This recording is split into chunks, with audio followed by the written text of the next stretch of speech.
تو وہ تمنا کرے گا اور اپنے علم کے مطابق اللہ سے مانگے گا. جب مانگے گا اللہ فرمائیں گے کہ وہ ایک بادشاہ کی حکومت تو کیا، میں 5 حکومتوں کے برابر تمہیں جنت کی جگہ دیتا ہوں. اور پھر جب وہ دی جائے گی اللہ فرماتے ہیں وہ، اور ایک روایت میں اس کے 10 گنا، اور ایک روایت میں دنیا اور دنیا سے 10 گنا بڑی جنت دیتا ہوں اس ایمان کے بدلے میں جو تمہارے دل میں تھا، جس کو تم لے کر آئے ہو. تو یہ ایمان اتنی قیمتی دولت ہے. ایک روایت میں آتا ہے جب جنت کے داخل کیے جانے لگے گا تو اللہ فرمائیں گے میں 10 گنا بڑی جنت دے رہا ہوں، اور اس کے خیال میں ڈالا جائے گا جنت کھچا کھچ بھری ہوئی ہے، وہاں تو بہت زیادہ رش ہے، وہاں تو پاؤں رکھنے کی جگہ نہیں. اللہ فرمائیں گے 10 گنا پہ کیا کہے گا، اے اللہ آپ رب العالمین ہوتے ہوئے اور الہ ہوتے ہوئے مجھ سے مذاق کر رہے ہیں کہ جنت میں پاؤں رکھنے کی جگہ نہیں، اور آپ مجھ سے جہاں مجھے 10 گنا بڑی جنت، آپ تو رب العالمین ہے. تو اس پر اللہ کے مناسب جو ہنسنا ہے وہ اللہ مسکرائیں گے اور ہنسیں گے، اور اس پر حضور صلی اللہ علیہ وسلم بھی مسکرائے، اور جن صحابی نے بیان کیا وہ بھی مسکرائے کہ اس بندے کی اس ایسے بات پر اللہ خوش ہوں گے اور دنیا سے 10 گنا بڑی جنت عطا فرما دیں گے. ایمان والے کو جایا جائے گا اللہ کے دربار میں، اور یہ بھی جنت سے نکالا جائے، جہنم سے نکالا جائے گا. اللہ فرمائیں گے میرے اس بندے کے سامنے اس کے چھوٹے گناہ پیش کرو. فرشتے پیش کریں گے اس کے چھوٹے گناہوں کو.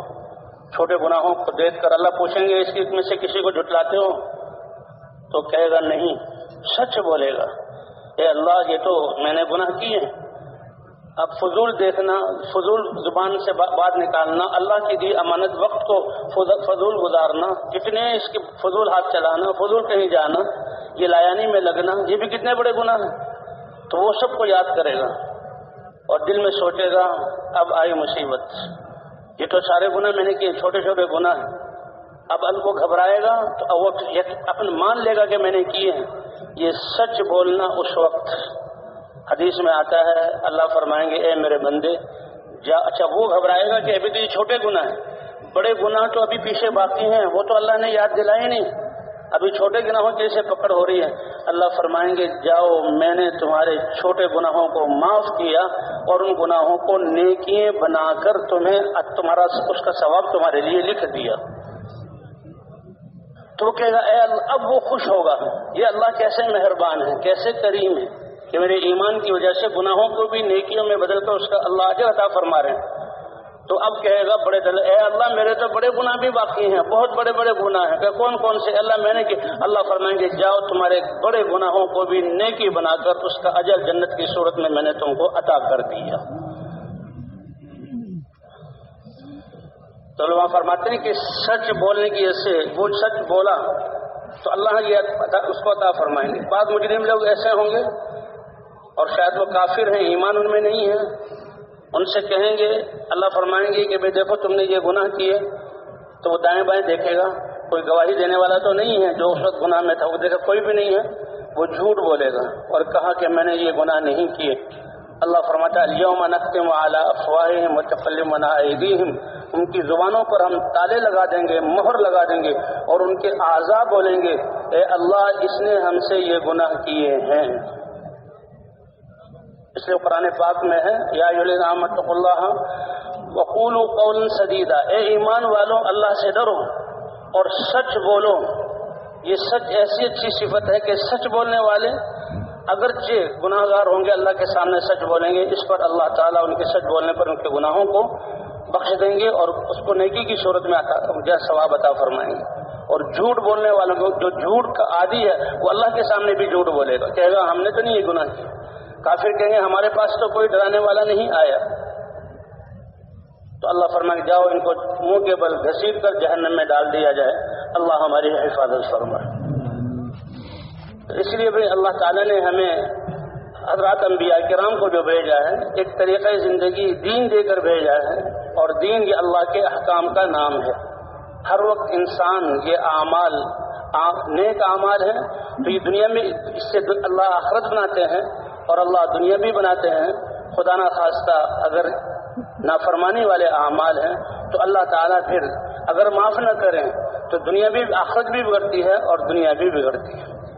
حدیث پاک میں آتا ہے کہ انسان کی نیت اور ارادہ من ہم بحسنۃ، ایک انسان دل میں خیال آیا نیکی کا، اور اس نے اس خیال کو جمایا کہ میں نے یہ نیکی کرنی ہے اور ابھی نیکی کی نہیں، تو اسی وقت اس کے لیے ایک نیکی لکھ دی جاتی ہے، ایک نیکی لکھ دی جاتی ہے کہ میرے بندے نے نیکی کا ارادہ کیا، جو خیال اس میں جمع ابھی کی نہیں ہے تو ایک نیکی لکھ دی جائے، اور جب وہ اس نیکی کو کر لے گا تو اللہ فرماتے ہیں میری دین یہ ہے کہ اس بندے کو ایک نیکی کے بدلے میں کم از کم 10 نیکیوں کے برابر اجر عطا فرماؤں گا۔ جہاں حضور صلی اللہ علیہ وسلم کو لیلۃ المعراج میں اللہ کے دربار میں حاضری ہوئی، موسیٰ علیہ السلام اور انبیاء سے ملاقات کر کے اللہ کے دربار میں پہنچے، اللہ نے اس امت کے لیے کیا عطا کیا؟ 50 نمازیں، کیونکہ انسان کو تو دنیا میں بھیجنے کا مقصد ہی عبادت ہے، اور عبادت کے ہر آن ہر گھڑی وہ اللہ جو خالق ہے، مالک ہے، رزاق ہے، حفاظت کرنے والا ہے، نعمتیں دینے والا ہے، سب کچھ اسی کا ہے، اسی نے ساری کائنات کو مسخر کیا، اس کا کیا حکم ہے اور اس کو نبی کے طریقے پر ماننا، یہ ہر وقت عبادت۔ تو 50 نمازوں کا حکم دیا، اب 50 نمازیں امت پڑھے تو بتائیں باقی کن چیزوں کا وقت ملے گا؟ اور جہاں اللہ نے اپنی عبادت کا حکم دیا تو فوراً یہی خیال کہ اللہ کی ماننا ضروری، جب ہم اس کی عبادت میں لگیں گے تو رزق کا مسئلہ کیا ہوگا؟ تو اللہ فرماتے ہیں ما اريد منهم من رزق وما اريد ان يطعمون ان اللہ هو الرزاق ذو القوة المتین۔ یہ تو اللہ کی عبادت میں لگیں گے، اور رزق دینے والی ذات کون سی ہے؟ اللہ کی ہے۔ تو 50 نمازیں ملی، اور موسیٰ علیہ السلام کے ملاقات پر کہا کم کرواؤ، 9 دفعہ واپس حضور صلی اللہ علیہ وسلم اللہ کے دربار میں حاضر ہوئے، ہر دفعہ اللہ نے 50 نمازیں کم کی، اور 9 کے بعد 5 نمازیں رہ گئی۔ حضرت موسیٰ علیہ السلام نے فرمایا اور کم کروا لو، میں نے امت کو آزمایا ہوا ہے، یہ 5 بھی نہ ادا کر سکے۔ اللہ کے رسول صلی اللہ علیہ وسلم نے فرمایا مجھے شرم آتی ہے کہ 5 سے کم کرواؤں، 24 گھنٹے میں میری امت 5 تو نمازیں ادا کرے گی۔ اللہ کے رسول نے 5 نمازوں کو قبول کیا، اور تو اللہ کی طرف سے اعلان ہوا اے میرے نبی آپ کی یہ امت 5 نمازیں پڑھیں گی اور ثواب میں 50 نمازوں کا عطا کروں گا۔ اور اسی کے ساتھ یہ ہے کہ جو ان میں سے نیکی کا ارادہ کر لے گا کہ میں نے کرنی ہے، تو اس ارادے پر اللہ، اس نیت پر اللہ ایک نیکی عطا فرمائیں گے، اور اگر اس کو عمل میں لے آئے گا تو کم از کم اللہ کی طرف سے 10 نیکیوں کے بقدر اس کو اجر ملے گا۔ اور ایک روایت میں من ہم بسیئۃ، برائی کا ارادہ کیا لیکن روک لیا، برائی کا ارادہ کیا اور برائی کر لی، تو اللہ فرماتے ہیں کہ اس کو ایک ہی برائی لکھا جائے گا۔ اور دوسری روایت میں آتا ہے برائی کا ارادہ کیا لیکن بعد میں ایمان کے جذبے سے خیال آیا کہ اللہ کی نافرمانی تو بڑی نقصان دینے والی چیز ہے، اس لیے میں اس گناہ سے بچتا ہوں، تو اللہ کے ڈر سے اگر اس کو چھوڑ دیا تو اس پر بھی اللہ ایک نیکی لکھ دیں گے۔ اس لیے بھائی اللہ نے یہ زندگی جو دی ہے آخرت کا سرمایہ بنانے کے لیے، اور یہ دین جو دیا ہے اس پر وعدہ ہے کہ اگر بسیے والے ایمان والے ہوتے اور تقوی والی زندگی اختیار کرتے کہ اللہ کیا چاہتے ہیں، اللہ کے احکام کو نبیوں کے طریقے پر بجا لانا جیسے اللہ چاہتے ہیں، اور اپنی زندگیوں کو گناہوں سے بچانا تقوی اختیار کر لیتے تو ہم زمین اور آسمان کی برکتوں کے دروازے ان کے لیے کھول دیتے۔ اس لیے حضرات انبیاء کرام کی محنت، جب نبی محنت فرماتے تھے انسانوں کی زندگی بنانے کے لیے، اللہ نے حضرات انبیاء کرام کی دعوت والی محنت اور تبلیغ والی محنت اسی کو ذریعہ بنایا، اور اسی پر اللہ تعالی ہدایت کو زندہ فرماتے تھے، لوگ ہدایت پر آتے اور اس پر فیصلے ہوتے تھے باطل والوں کے بچنے کے۔ اس لیے حضرات انبیاء کرام قوموں کے پاس آ کر نوح علیہ السلام نے 950 سال دعوت دی، ان کی عمر 1200 سال، 950 سال تو یہ قوم کے طوفان میں غرق ہونے سے یہ پہلے کے ہیں، اور ان کی عمر 1200 سال تھی۔ اسی طرح تمام انبیاء کرام آئے اور نبیوں نے اپنی امتوں کو ان کی محنت کے ذریعے ایمان آیا اور اپنی امتوں کو اللہ کی طرف بلایا، اللہ کا دین سکھلایا اور اس پر چلایا، اور دین والوں پر فیصلے ہوئے اور اللہ نے باطل کو ختم کیا۔ قوم نوح جو 950 سال تک نوح علیہ السلام کی تکذیب کر رہی ہے، مذاق اڑا رہی ہے، اللہ نے روئے زمین کو پاک کر دیا۔ قوم عاد آئی اس کے بعد کہ جس کا ذکر اللہ فرماتے ہیں التی لم یخلق مثلها فی البلاد، ایسی طاقتور قوم اللہ فرماتے ہیں کہ پہلے اور بعد میں ان کی طرح روئے زمین پر بڑے جسم والا ہم نے پیدا نہیں کیا۔ اب جو اللہ نے طاقت کی نعمت دی اسی کے مطابق وہ پہاڑوں کو تراشتے تھے، اسی کے مطابق اپنی حویلیاں بڑی بڑی بناتے تھے، اسی کے مطابق زندگیاں ان کی آتا ہے روایات میں 800-900 سال ہوتی تھی، دنیا کے نقشے بناتے۔ فرمایا اگر اپنے رب کو پہچان کر اللہ کے احکام پر چلتے تو اللہ پکڑ کے بجائے ان پر اپنی اور نعمتیں دنیا میں دے دیتے، ان کی زندگی کو امن والا بنا دیتے، اور جنت موت کے بعد آخرت میں اللہ ان کو جنت عطا فرماتے۔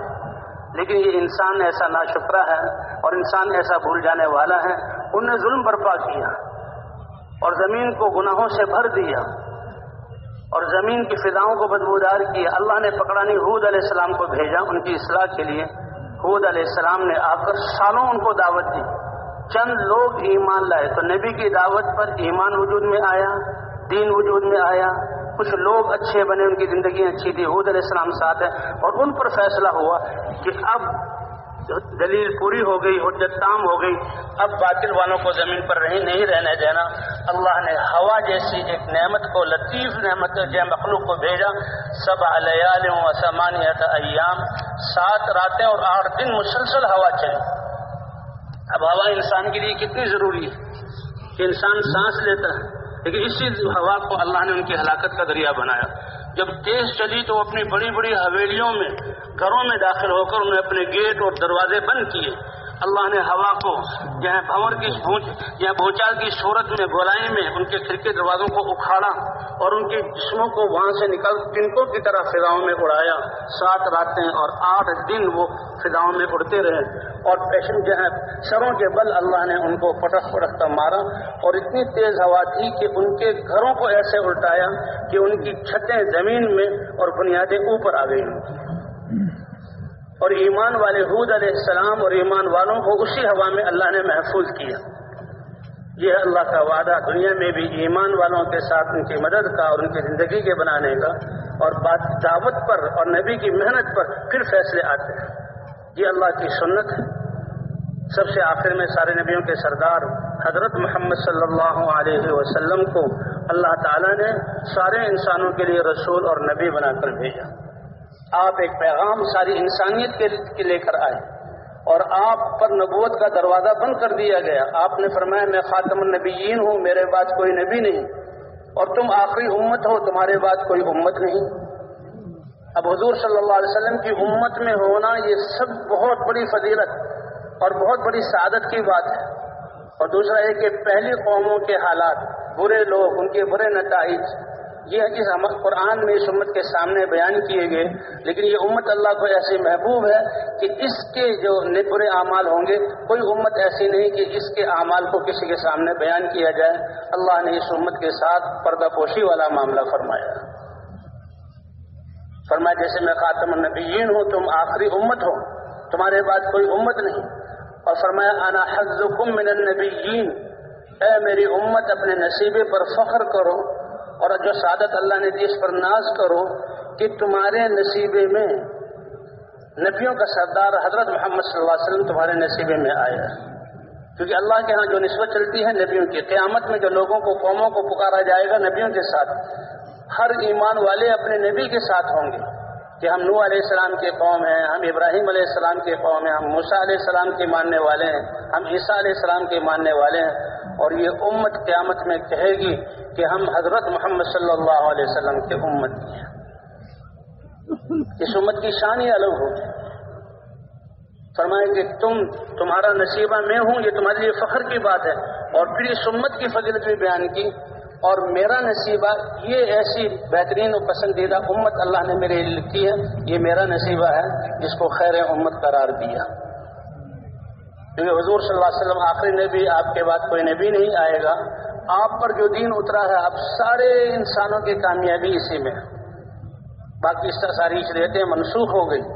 کل امتی يدخل الجنہ الا من ابى قیل ومن ابى یا رسول اللہ قال من اطاعنی دخل الجنہ ومن عصانی فقد ابى،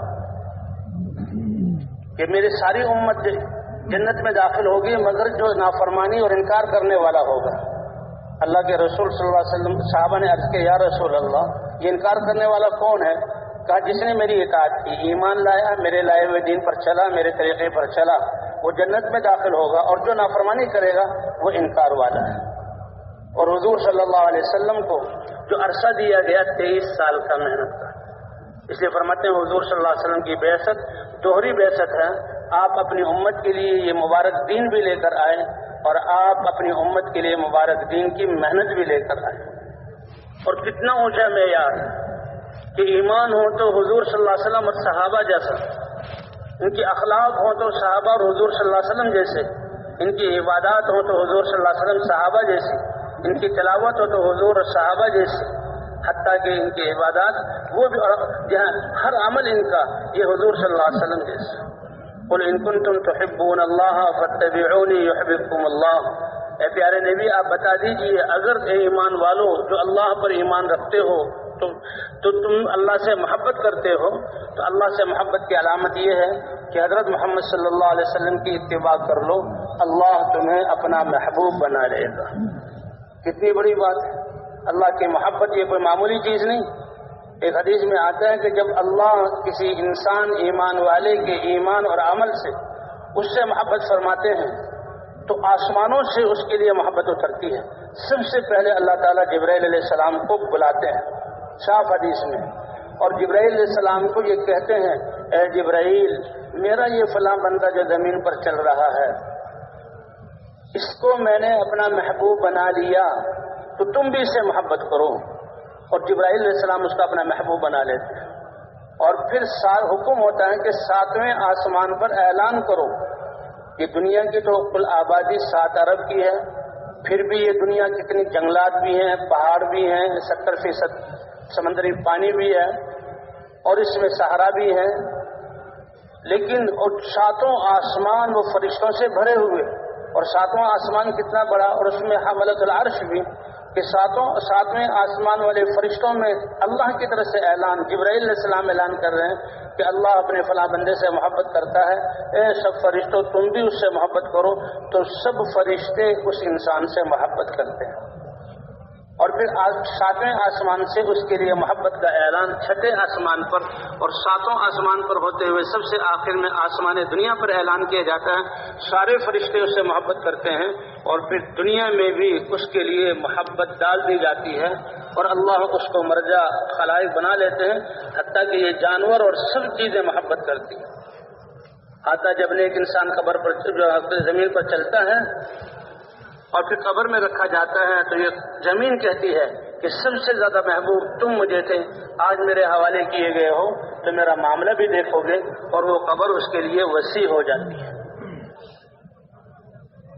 تو اس لیے حضور صلی اللہ علیہ وسلم ایک مبارک دین لے کر آئے، اس میں اللہ کے احکام، اور احکام میں حضور صلی اللہ علیہ وسلم کے طریقے پر. اس لیے فرمایا کہ تمہارا نصیبہ میں ہوں رسول انبیاء اور رسولوں میں سے، اور تم میرا نصیبہ ہو امت میں سے، جو خیر امت اللہ کی چنی ہوئی امت ہے وہ اللہ نے مجھے عطا فرمائی کہ تم بہترین امت ہو، سارے انسانوں کی نفع رسانی کے لیے نکالے گئے. حضور صلی اللہ علیہ وسلم کی ختم نبوت کی وجہ سے وہ محنت نبیوں والی جس سے انسانیت سدھرتی تھی، اور انسانوں کے لیے زندگی گزارنے کا سب سے آسان اور عزت والا طریقہ دین اور آسان طریقہ انسانوں کی زندگی میں آتا تھا، اور ان کے لیے دنیا آخرت کے فیصلے ہوتے تھے. وہ محنت اللہ نے ختم نبوت کی وجہ سے اس امت کو عطا فرمائی. اس لیے فرمایا تم بہترین امت ہو، تم سارے انسانوں کے نفع رسانی کے لیے نکالے گئے ہو. اور وہ نفع رسانی کا کام کیا ہے؟ تأمرون بالمعروف وتنہون عن المنکر، نیکی کا تم حکم کرو گے، برائی سے روکو گے، اور اللہ کی ذات پر ایمان والے ہوگے. تو اللہ نے یہ بھی بیان فرما دیا. اس لیے حضور صلی اللہ علیہ وسلم نے اپنی امت کو پہلے دن سے اس محنت میں ساتھ لیا. یہ لا الہ الا اللہ محمد الرسول اللہ، جسے اللہ کی ذات پر ایمان، حضور صلی اللہ علیہ وسلم کی رسالت پر ایمان، پھر آپ کے خاتم النبیین ہونے کا عقیدہ اور یقین اور اس پر ایمان، اور ختم نبوت کی وجہ سے اب یہ فریضہ ہر کلمہ گو کے ذمے ہے اس محنت کا احساس اور اس پر اپنی زندگی کو ترتیب دینا. اسی لیے اللہ فرماتے ہیں قل هذه سبیلی ادعو الی اللہ علی بصیرۃ انا ومن اتبعنی وسبحان اللہ وما انا من المشرکین. اے پیارے نبی آپ کہہ دیجئے یہ ہے میرا راستہ، شارع عام جس پر چل کر زندگی گزاروں گا، راستہ کسی منزل تک پہنچنے کے لیے. اور سب سے بڑی منزل تو حضور صلی اللہ علیہ وسلم کی اللہ کی رضا اللہ کی محبوبیت اور پھر پوری امت کو اس پر چلانا کہ یہ ہے میرا راستہ کہ اللہ کی طرف میں بلاتا ہوں سمجھ بوجھ کے ساتھ، یہ میرا راستہ بھی ہے۔ اور جس نے میری اتباع کی کہ لا الہ الا اللہ محمد رسول اللہ کہہ دیا، یہ اتنا اونچا، اتنا بڑا، اتنا طاقتور کلمہ اور مسلمان کا اتنا بڑا اقرار اور اللہ سے ایک سودا ہے۔ اللہ فرماتے ہیں کہ جیسے نبی کو چنا ہے ایسے ہی تمہارا راستہ بھی وہی ہے جو نبی کا تھا، کہ جس نے میری اتباع کی اس کا کام بھی اللہ کی طرف بلانا ہے۔ اس لیے فرماتے اس محنت سے مقصود کہ امت سے صدیوں سے جو محنت چھوٹی ہوئی تھی، حضور صلی اللہ علیہ وسلم والی کہ جن کی محنت سے صحابہ کرام کا ایک مجموعہ بنا، اللہ نے اپنی رضا کا پروانہ ان کے لیے اتارا اور صحابہ کرام کو ذریعہ بنا، حضور اللہ نے چنا ان کو اپنے نبی کی صحبت کے لیے اور اس امت میں دین کے پھیلانے کی ابتدا کے لیے، اور ان کے ذریعے سے اللہ نے پوری کائنات میں جو ہے وہ دین کو پھیلایا۔ تو اللہ نے یہ محنت دی، 3 صدیوں تک یہ امت یہ محنت کرتی رہی، اور اس کے بعد صدیوں سے پورے عالم کو سامنے رکھ کر اس محنت کو کرنا یہ امت سے چھوٹ گیا تھا۔ اہل علم، مشائخ، اللہ والے اپنے اپنے علاقوں میں اپنے اپنے محدود دائروں میں اس محنت کو کرتے رہے، جس کی برکت سے یہ دین کسی نہ کسی صورت میں ہم تک پہنچا ہے۔ لیکن پورے عالم کو سامنے رکھ کر سارے انسانیت کی ہمدردی پوری دنیا کو سامنے رکھ کر یہ اللہ نے ہمیں سوچ اور وچار اور فکر اور یہ محنت حضرت مولانا الیاس صاحب رحمۃ اللہ علیہ کے ذریعے سے عطا فرمائی ہے کہ ہم تو سارے انسانوں کے ذمہ دار ہیں، ہم سارے انسانوں کے خیر خواہ ہیں۔ اے اللہ تو نے یہ محنت عطا فرمائی ہم سے نہ ہوئی، اے اللہ اس کمزوری کو اور ہماری کوتاہی کو معاف فرما دے، اور اس بات کا عزم کرنا کہ اے اللہ ہم آئندہ اس محنت کو اپنی زندگی کا مقصد بنا کر کریں گے، اور یہ ہماری زندگی کا مقصد ہے۔ یہ عزم کرنا اور ساری انسانیت کو سامنے رکھ کر اپنی زندگی کی ترتیب دینا یہ اس امت کی امتیازی چیز ہے۔ اس لیے حضور صلی اللہ علیہ وسلم نے ہر امتی کو اپنے ساتھ لیا، جو کلمہ پڑھتا تھا وہ فوراً اس کی دعوت پر لگتا تھا، اور دعوت ہی کے ذریعے سے ایمان اور یقین، اور پھر سارے سب سے اہم نماز جیسے عرض کیا گیا کہ 50 نمازیں اللہ نے دی تھی، 5 نمازیں رہ گئیں، اور 5 نمازوں پر یہ کہ 50 نمازوں کا اجر عطا فرماؤں گا۔ اب یہ نماز کتنا بڑا عمل ہے، وَاسْتَعِينُوا بِالصَّبْرِ وَالصَّلَاةِ، اللہ کی مدد چاہو دین پر جمنے کے ساتھ، ناگواریوں پر صبر کرنے کے ساتھ اور نماز کے ساتھ۔ وَأْمُرْ أَهْلَكَ بِالصَّلَاةِ وَاسْتَبِرْ عَلَيْهَا لَا نَسْأَلُكَ رِزْقًا نَحْنُ نَرْزُقُكَ وَالْعَاقِبَةُ لِلتَّقْوَىٰ، کہ آپ اپنے گھر والوں کو نماز کا حکم کرتے رہیے اور نماز کی ادائیگی پر جمے رہیے، ہم آپ سے روزی کموانا نہیں چاہتے، رزق تو اللہ دیں گے۔ یعنی اس پر علماء فرماتے ہیں کہ نماز پر رزق کا وعدہ بھی ہے، اور بہترین انجام وہ تقوی والوں کے لیے ہے کہ جن کی زندگی پاکیزہ اللہ کے احکام سے معمور بھری ہوئی اور حضور صلی اللہ علیہ وسلم کی سنت کے مطابق ان کے اعمال تقوی، ان کے لیے بہترین انجام ہے۔ تو اللہ تعالیٰ نے یہ نماز عطا فرمائی۔ عصر اور یہ فجر کی نماز ایسی ہے کہ ان نمازوں کی گواہی آسمانوں پر دی جاتی ہے کہ اللہ کے فرشتے ہیں جو انسانوں کے اعمال کو لکھتے ہیں، اور وہ 2 جماعتوں میں ہیں، اور ان کی فجر اور عصر اس وقت ان کی خدمتیں بدلتی ہیں، ان کی باریاں بدلتی ہیں۔ نماز کے عین وقت میں فجر سے لے کر آج عصر تک جو اعمال لکھتے رہے یہ آسمانوں پر جاتے ہیں، اللہ کے دربار میں اعمال پیش کرتے ہیں، اور آسمانوں سے اسی عصر کی نماز کے وقت فجر تک دوسرے فرشتے آ جاتے ہیں۔ اب یہ نماز کتنی اہم ہے، اللہ پوچھتے ہیں میرے فرشتوں، میرے بندوں کو کس حال میں تم نے پایا، کس حال میں چھوڑا؟ تو فرشتے گواہی دیتے ہیں اے اللہ اتیناہم وہم یصلون وترکناہم وہم یصلون، جب ہم ان کے پاس آئے تھے تب بھی نماز پڑھ رہے تھے، اور نماز ہی کی حالت میں ہم ان کو چھوڑ کر آئے ہیں۔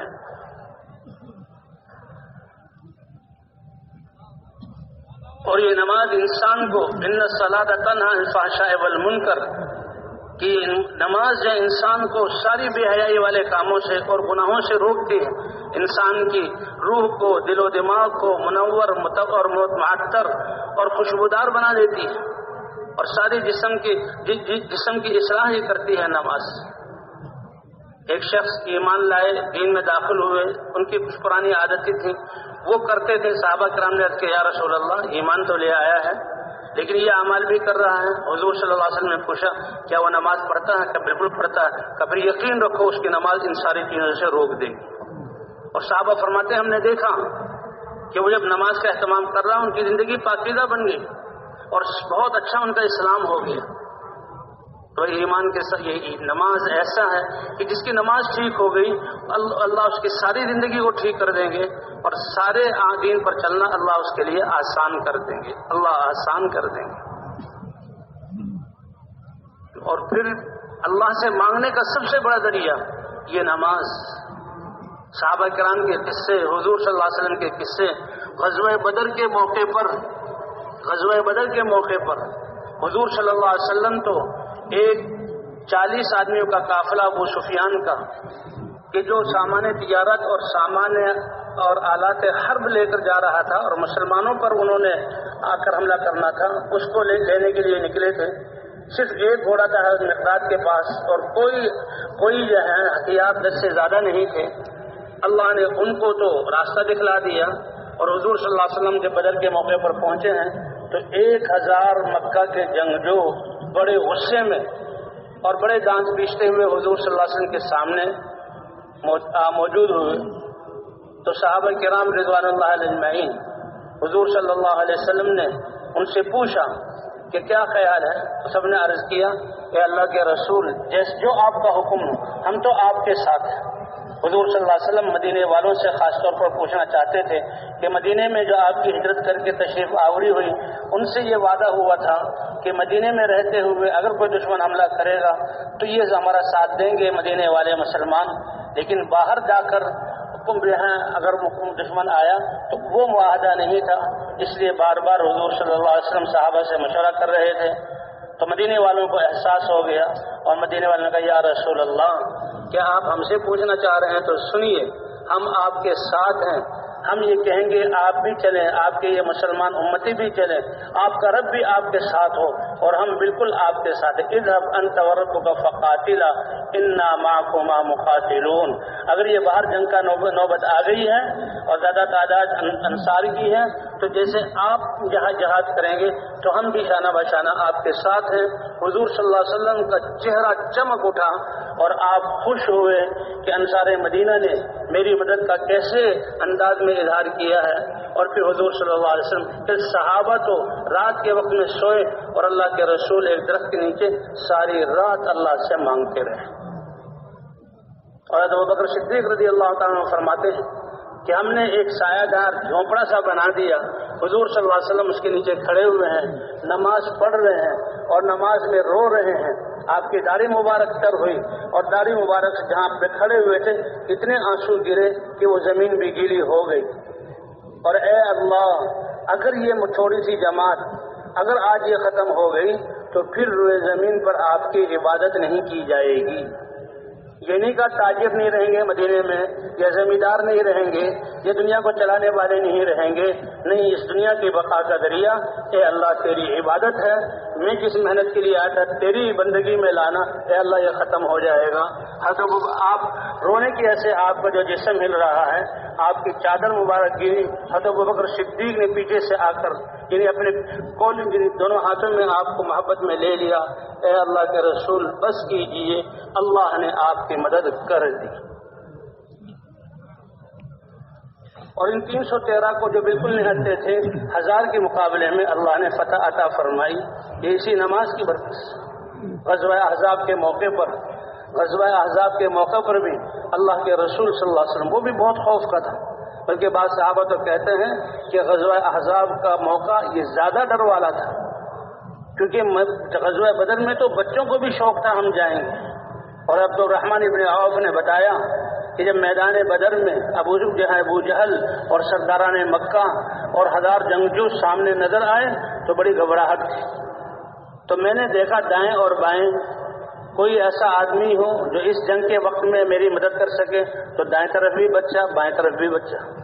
میں نے کہا او یہ میری مدد کریں، یہ تو خود مدد کے محتاج ہیں، ان کی حفاظت میرے ذمہ ہے. کہ میں ان بچوں کے بارے میں یہ سوچ ہی رہا تھا کہ دونوں نے یک بعد دیگرے سوال کیا. چچا جان آپ ابو جہل کو جانتے ہیں؟ بڑا عجیب سوال، تم ابو جہل کو پوچھ رہے ہو؟ کیوں؟ وہ تو اس لشکر کا دشمنوں کا سردار ہے. تو ہم نے گھر سے سنا ہے کہ وہ اللہ اور اللہ کے رسول کا، اللہ کے دین کا دشمن ہے. ہم اپنے گھروں سے اس جذبے سے نکلے ہیں کہ روئے زمین پر یا تو اللہ کا دشمن رہے گا ہم شہید ہو جائیں گے، یا اس کو جو ہے ہم مار کر رہیں گے. تو بچوں کا یہ بھی جذبہ. اور صحابہ فرماتے ہیں غزوہ خندق کے موقع پر، غزوہ احزاب جس میں سارا عرب مدینے کی اینٹ سے اینٹ بجانے 10,000 کی ان کی تعداد اس زمانے میں وہ آ گئے تھے، تو اس وقت بھی اور حضور صلی اللہ علیہ وسلم اس وقت بھی نماز میں اور دعاؤں میں. صحابہ کرام نے پوچھا یا رسول اللہ اس خوف کے وقت میں ہم کیا کریں، ہمارے تو کلیجے منہ کو آ لگے ہیں خوف کی وجہ سے. آپ نے فرمایا دعا اللہ کی طرف متوجہ ہو اور اللہ سے دعا کرو، اللہم استر عوراتنا وآمن روعاتنا. یہ دعا حضور صلی اللہ علیہ وسلم نے سکھلائی. اور غزوہ بدر اور اس موقع پر یا حی یا قیوم برحمتک استغیث، اللہ کے رسول نے یہ دعائیہ کلمات سکھلائی. حذیفہ ابن یمان رضی اللہ تعالیٰ عنہ کہتے ہیں ایک یہ خندق کا کھودنا عربوں کے لیے تھا ہی پہلی دفعہ. عرب خندق کو جانتے ہی نہیں تھے. یہ خندق لفظ بھی یہ جہاں فارس کے ملک والوں کا تھا، سلمان فارسی نے بتایا. اور خندق کھودتے ہوئے صحابہ کرام کے پاس بھوک کی حالت میں تھے کہ مدینے کے کئی کلومیٹر خندق کو کھودنا. حضور صلی اللہ علیہ وسلم نے اپنے ان کو ناپ کر علاقے دیے اور بھوک کی حالت میں خندق کھود رہے ہیں. حضرت جابر رضی اللہ تعالیٰ عنہ فرماتے ہیں کہ ایک شخص حضور صلی اللہ علیہ وسلم کی خدمت میں آئے اور اپنے پیٹ پر سے کپڑا اٹھایا. اے اللہ کے رسول، بھوک کا یہ حال ہے، کمزوری ایسی کہ پیٹ پر ایک پتھر باندھا ہوا ہے کہ کمر جھک نہیں رہی، اتنی کمزوری، بھوک کی شکایت کی. اللہ کے رسول صلی اللہ علیہ وسلم نے اپنے بطن مبارک سے کپڑا اٹھایا تو آپ کے پیٹ پر 2 پتھر بندھے ہوئے تھے. حضرت جابر رضی اللہ تعالیٰ عنہ فوراً انہیں دیکھا اور دوڑ کر اپنے گھر کی طرف آئے اور اپنی بیوی سے کہا اے نیک بخت، گھر میں کچھ ہے؟ میں نے حضور صلی اللہ علیہ وسلم کی یہ حالت دیکھی ہے. وہ کہنے لگی کچھ نہیں، یہ بکری کا بچہ ہے لیکن جان قربان حضور صلی اللہ علیہ وسلم پر، یہ ذبح کر کے دے دو، میں پکاؤں گی. اور کچھ جو پڑے ہوئے ہیں یہ میں پیس لوں گی، چند روٹیاں ہو جائیں گی، تھوڑا سا گوشت ہو جائے گا. تو 4-5 آدمی آ جائیں.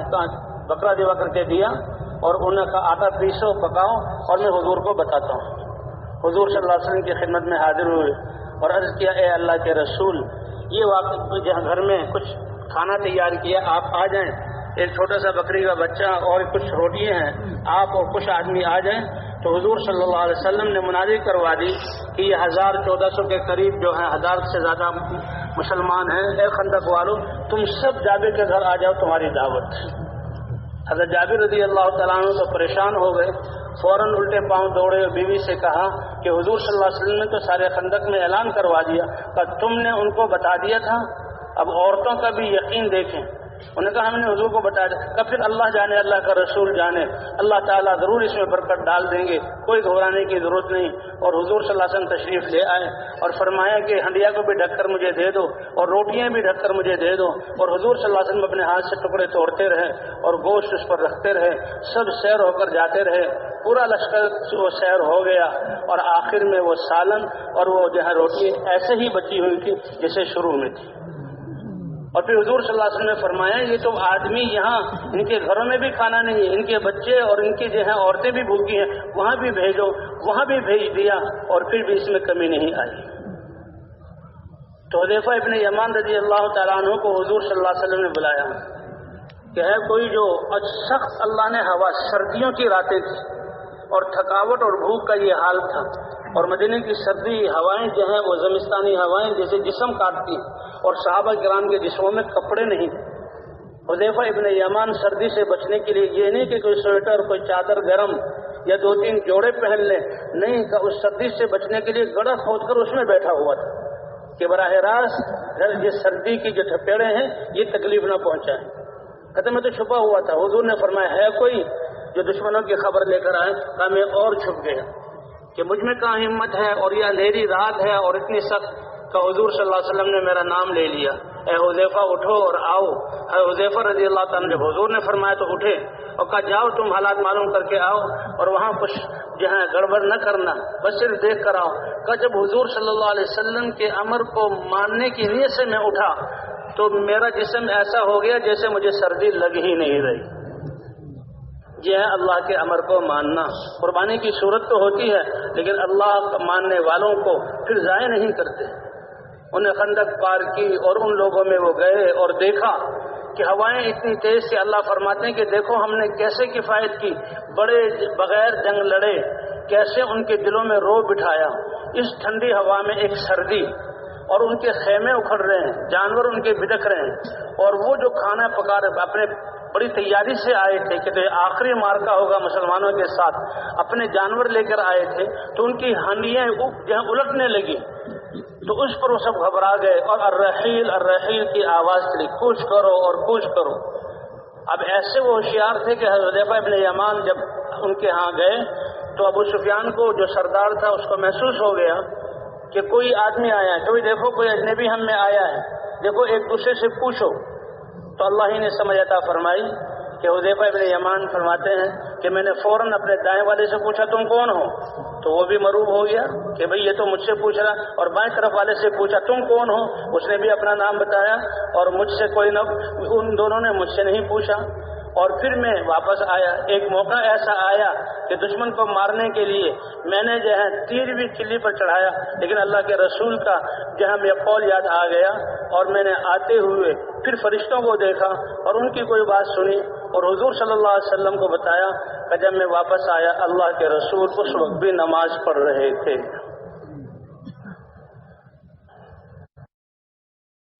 تو یہ نماز اللہ نے ایسی عبادت عطا فرمائی ہے کہ جب نماز بن گئی تو ساری زندگی کے اعمال، حضرت عمر رضی اللہ تعالیٰ عنہ جب کسی علاقے کا کسی کو نگران اور گورنر بناتے تھے تو اس کی نماز دیکھتے تھے، اور حدیث میں بھی آتا ہے قیامت میں سب سے پہلے نماز کے بارے میں سوال ہوگا، اس لیے جس کی نماز صحیح ہے تو یہ علامت ہے کہ اس کے سارے اعمال ٹھیک ہیں۔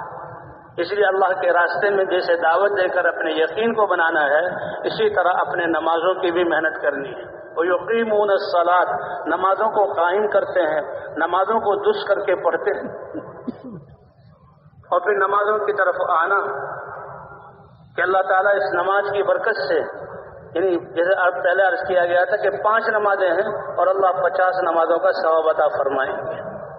اسی طرح ہماری ساری زندگی جیسے کہ انسان یہ اعمال کا مشین ہے اور اعمال کا سرمایہ، ہر سانس اور ہر لمحہ اللہ کے حکم کے مطابق ہو اور حضرت محمد صلی اللہ علیہ وسلم کے طریقے کے مطابق۔ مختصر سی زندگی دی ہے، 60 سال بھی جس کی زندگی ہے، 80 سال ہے، تہائی حصہ تو سونے میں جاتا ہے، 12-13 سال اس کے بچپن کے ہیں، اور پھر بڑھاپے میں انسان پھر کمزور ہو جاتا ہے، پھر کہاں پہلے کی طرح وہ عمل کر سکتا ہے۔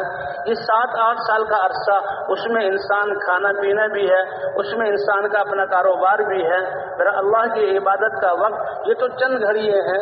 تو بھئی یہ اگر ہم اللہ کے، یہ ہمارا اللہ کے دین، اللہ کے امر کے مطابق گزر جائے تو اللہ ساری زندگی کو عبادت والا شمار کر لیتے ہیں۔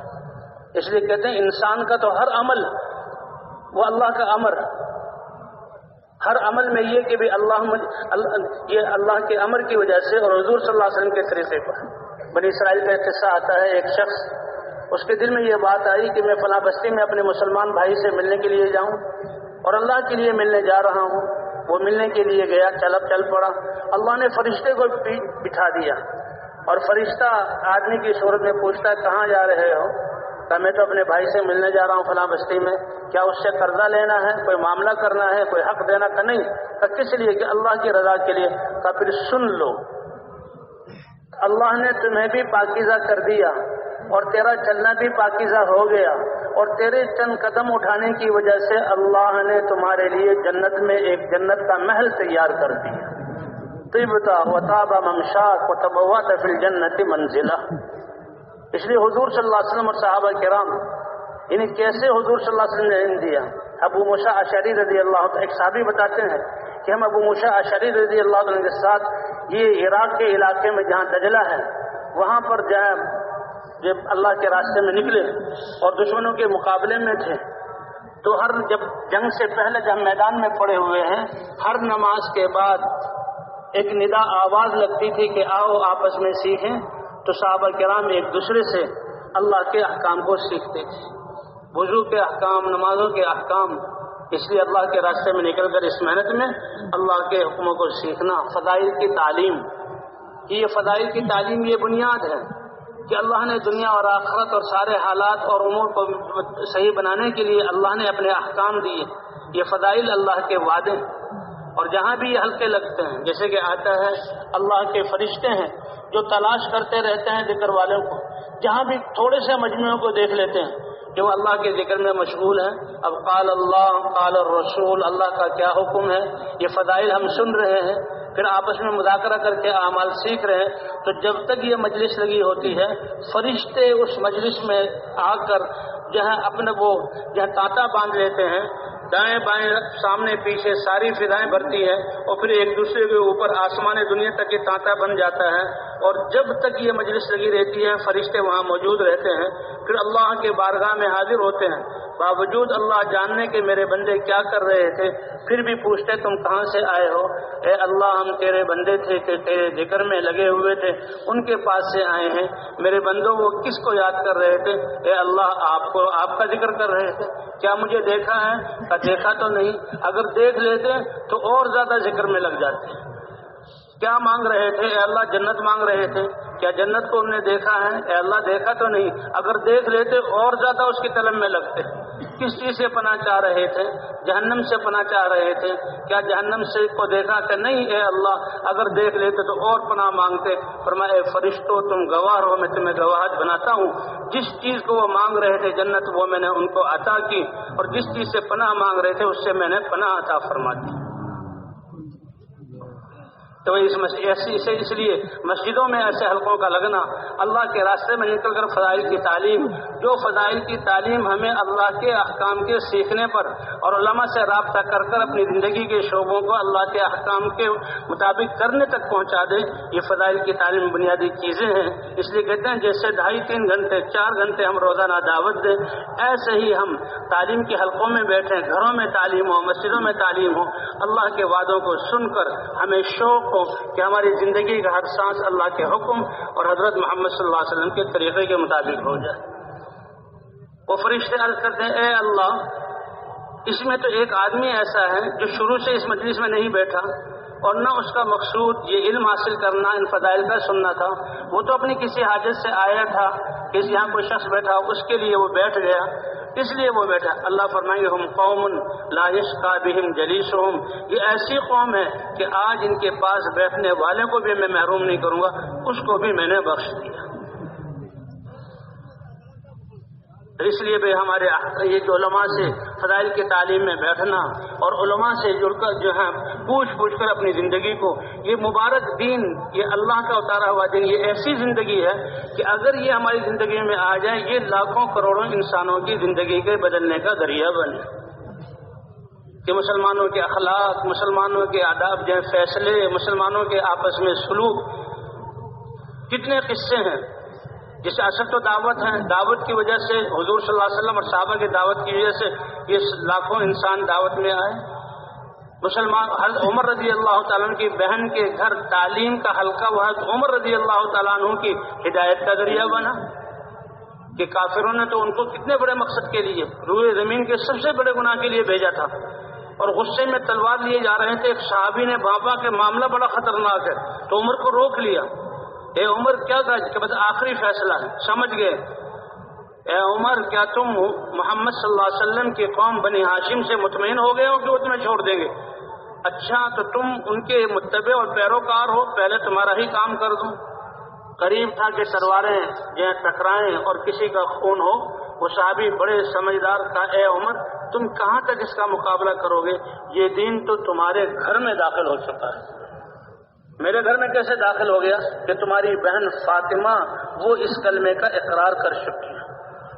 بس ہر طرف سے توجہ ہٹی اور اپنی بہن کو سزا دینا اور بہنوں کو مارنا، اس کا ارادہ کر کے وہ گھر میں گئے اور زور زور سے دروازہ کھٹکھٹایا. حضرت خباب رضی اللہ تعالیٰ عنہ وہ ان کو قرآن پڑھا رہے، ایسے تھا پڑھنا پڑھانا. تو وہ تو بیچارے پہلے ہی آگ کے انگاروں پر لٹائے جاتے تھے، ان کو بہت مارا جاتا تھا، کوئی ان کا خاندان تھا ہی نہیں، سب کچھ اللہ کے لیے برداشت کرے. وہ تو چھپ گئے. جب بہنوں ہی نے دروازہ کھولا تو ان کی پٹائی شروع کر دی. اب بہن کو غیرت آئی کہ میرے شوہر کو میرا بھائی مار رہا ہے، آگے آئے تو ان کو بھی ایسا مارا کہ چہرے سے خون ٹپکنے لگا. کچھ تھکے، کچھ منظر دیکھا، کچھ شرم سی آئی تو فوراً نادم ہوئے. اور ادھر حضرت علماء فرماتے ہیں کہ یہ اب بہن اور بہنوئی دعا بھی کر رہے تھے ان کے لیے، کیونکہ کچھ عرصہ لگا وہاں پر، اور ندامت کی وجہ سے لاؤ یہ صحیفہ کیا جو تم پڑھ رہے تھے. بہن نے کہا ہرگز نہیں، یہ صحیفہ پاک ہے اور اس کو پاک لوگ چھوتے ہیں، غسل کروایا، اور جب قرآن پاک کی آیات سامنے آئی تو دل ان کا بالکل نرم ہو گیا اور وہاں سے دوڑے، اور حضور اس وقت حضور صلی اللہ علیہ وسلم دار ارقم میں دعوت کا کام چلا رہے تھے۔ فرمایا دعوت تو ہم نے ہر حال میں دینی ہے، حالات چاہے جیسے بھی آ جائیں۔ حضور صلی اللہ علیہ وسلم کو برملا مکے میں دعوت دینے سے منع کیا، آپ کی ایک بددعا کافروں کی ہلاکت کے لیے کافی تھی، لیکن آپ صلی اللہ علیہ وسلم نے اس پابندی کو قبول کر کے دار ارقم میں دعوت شروع کر دی، اور دار ارقم میں سیکھنا سکھانا سارے اعمال ہو رہے ہیں اور لوگ یہاں آ کر مسلمان ہو رہے ہیں۔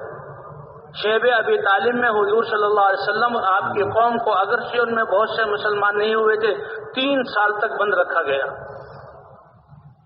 بہت سے کافر ہوتے ہوئے اہل مکہ وہ حضور کے بڑے ہمدرد تھے، لیکن غلبہ یہ ہے بدماش لوگوں کا تھا، اس لیے انہوں نے کہا کہ ان کو بند کرو، تو حضور صلی اللہ علیہ وسلم آپ کی قوم کو شیب ابی طالب میں بند کیا گیا کہ کوئی باہر سے ان کا کوئی تعلق نہ ہو، کھانے پینے کی چیز کوئی نہ لائے، اس لیے بھوک اور پیاس کی حالت میں یہ گزرا۔ راتوں کے اندھیروں میں کوئی جوان جا کر مکے سے بہت دور گاؤں میں جا کر کچھ کھانے پینے کی چیز لے آتا، تھوڑی بہت ملتی جسے زندگی کا سلسلہ، ورنہ راتوں کو ان کے بچوں کے رونے اور بلبلانے کی آواز فضاؤں میں گونجتی تھی۔ یہ پابندی برداشت کی لیکن دعوت کو نہیں چھوڑا، دعوت چل رہی ہے۔ وہ تو اللہ کی شان ایسی ہوئی کہ غالباً ابو طالب نے یہ خواب دیکھا کہ وہ جو عہد نامہ لکھا ہوا ہے اس کو دیمک لگ گئی ہے، اور جب دیمک لگ گئی ہے عہد نامہ ہی ختم تو وہ معاملہ ہی ختم۔ تو بات چلی، کہا کہ دیکھو، اور بعض لوگ چاہتے بھی تھے یہ ظلم ہو رہا ہے، محمد صلی اللہ علیہ وسلم کتنے اچھی صفات والے۔ جب اس عہد نامے کو لایا گیا تو واقعی سارے عہد نامے کو جہاں دیمک نے کھا لیا تھا، سوائے جہاں اللہ کا نام لکھا ہوا ہے وہ محفوظ تھا، باقی کافروں کی جو شرطیں تھیں سب کھا لی۔ اس طرح 3 سال بعد حضور صلی اللہ علیہ وسلم اور آپ کی قوم شیب ابی طالب سے نکلی۔ حضرت عمر رضی اللہ تعالیٰ عنہ دار ارقم کی طرف گئے، حضرت بلال رضی اللہ تعالیٰ عنہ دربانی کے فرائض انجام دے رہے تھے، ایک دم گھبرائے کہ عمر آ رہا ہے، اے اللہ کے رسول یہ عمر آ رہے ہیں۔ اللہ کے رسول صلی اللہ علیہ وسلم سمجھ گئے کہ رات کو جو میں نے دعا مانگی ہے اللہ سے وہ عمر کے حق میں قبول ہو گئی۔ اے اللہ یہ عمرو ابن ہشام جس کا بعد میں نام ابو جہل پڑا اور یہ عمر ابن خطاب، دونوں عمر نامی بڑے قوت والے ہیں، اپنی صلاحیتوں کو ضائع کر رہے ہیں، اے اللہ ان میں سے کسی ایک کو تو ہدایت دے کر اسلام کو مضبوط فرما دے۔ تو سمجھ گئے کہ حضرت عمر کے حق میں یہ دعا قبول ہوئی ہے، تو فوراً کہا آنے دو اس کو، اور وہ حضرت عمر رضی اللہ عنہ حضور صلی اللہ علیہ وسلم کے سامنے بیٹھے اور کہا اشہد ان لا الہ الا اللہ واشہد ان محمد رسول اللہ۔ تو صحابہ کرام کی دعوت اور صحابہ کرام کی قربانی ہے یہ ہدایت کے اور ایسے لوگوں کے جہاں دین میں آنے کا ذریعہ بنا۔ حضرت عمر رضی اللہ عنہ بہن کے گھر کی تعلیم یہ ذریعہ بنا، اور صحابہ کے اخلاق اور عبادات کے ماحول کہ حضور صلی اللہ علیہ وسلم جب فاتح بن کر مکہ مکرمہ میں آئے ہیں تو حضور کسی صحابی نے کہہ دیا الیوم یوم الملحمہ، آج جو ہے یہ 18-19 سال کی جو تکلیفیں ہیں مکے والوں نے مکے میں 13 سال ستایا اور 5-6 سال 7 سال جو ہے یہ مدینے میں ستایا، 18-19 سال، آج اس کا بدلہ لیا جائے گا۔ حضور صلی اللہ علیہ وسلم نے فوراً اعلان کرو الیوم یوم المرحمہ، آج تو رحم کرنے کا، درگزر کرنے کا اور لوگوں سے معاف کرنے کا دن ہے، یہ اعلان کروا دیا۔